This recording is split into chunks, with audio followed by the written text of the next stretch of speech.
Նախորդ տարի համաշխարհային էներգիայի պահանջարկն աճել է միջինից ավելի արագ տեմպերով։ Միջազգային էներգետիկ գործակալությունը նոր զեկույցում նշել է, որ էներգիայի համաշխարհային պահանջարկը 2024-ին աճել է 2,2%-ով, այնինչ 2013-2023 թվականների միջին տարեկան պահանջարկը եղել է 1,3%։ Համաշխարհային էներգիայի մատակարարման աճի ամենամեծ բաժինը վերականգնվող էներգիայինն է 38%, որին հաջորդում է բնական գազը 28%, ածուխը 15%, նավթը 11% և միջուկային էներգիան 8%։ Բնականաբար բոլոր պետությունները պետք է գնան այդ ավելի մաքուր տնտեսության ճանապարհով, բայց տեմպերը այնքան էլ ոգևորիչ չեն այն իմաստով, որ օրինակ Եվրամիության խոշոր պետություններից մեկը, առաջատար տնտեսություններից մեկը, օրինակ Լեհաստանը, դեռևս բավականին մեծ չափակագնակ ունի ածխով արտադրության պարագայում, որը որ շատ մեծ ցուցանիշ է եւ իրականում եթե օրինակ այս ամենի մասին խոսենք օրինակ 6-7 տարի առաջ, ածուխը համարվում էր այն ժամանակ նախկինի վառելիք, այսինքն որ արդեն անցյալի վառելիք էր։ Նախորդ տարի աշխարհում էլեկտրաէներգիայի օգտագործման կտրուկ աճը պայմանավորված էր ռեկորդային գլոբալ ջերմաստիճաններով, ինչպես նաև արդյունաբերության սպառման, տրանսպորտի էլեկտրիֆիկացմամբ, տվյալների կենտրոնների և արհեստական բանականության աճով։ Այդ աճի միայն 85%-ը բաժին է գնում զարգացող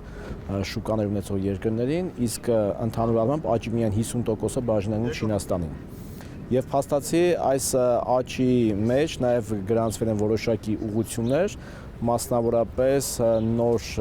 ավելի քիչ արտանետումներով էներգիայի աղբյուրների տեսակարգի աճ, դրան զուգահեռ նաև այստեղ քարացխային էլեկտրաէներգիայի աղբյուրները նվազել են եւ սպասում է դեռևս կնվազեն։ Էլեկտրաէներգիայի արտադրության աճի ֆոնին 2024-ին էլեկտրոմոբիլների վաճառքն ավելացել է մոտ 26%-ով, կազմելով 17 միլիոն հատ եւ հասնելով աշխարհում վաճառվող մեքենաների 1/5-ին։ Մասնագետների գնահատմամբ ոչ մի երկրում վերականգնվող էներգիայի կշիռը 20%-ից ավելի չի կարող լինել։ Վերականգնվող էներգետիկան դա կայուն էներգետիկա չի, կախված է բնությունից ուղիղ եւ այլն եւ այլն։ Հայաստանը որպեսզի իրապես համահունչ լինի համաշխարհային տնտեսության, համաշխարհային հեգեմոն պետություններին բոլոր տեսանկյունից, այդ թվում էներգետիկական համակարգերի զարգացման տեսանկյունից, պետք է ոչ թե նվազեցման ատոմային էներգետիկայի մասնաբաժին, այլ ավելացման ճանապարհով գնա։ Տնտեսագետը հակադարձում է, աշխարհը վերականգնվող էներգիայի ուղղությամբ է գնում եւ Հայաստանում էլ վերջին տարիներին արևից ստացվող էներգիայի էական աճ է գրանցվում։ Ներկայումս այն կազմում է արևային էներգիայի տեսակարգ կշիռը 10 եւ ավել տոկոս եւ սպասվում է, որ այն նորից առաջացնիկ տեմպերով աճելու է, հասնելով 15%-ի մինչեւ 32 թվականը, սակայն կարծում եմ այդ ցուցանիշը ավելի արագ, եթե տեմպերը չդանդաղի։ Սա կարող ենք ասել, որ ընդհանուր համաշխարհային միտումների համահունչ է, փաստացի,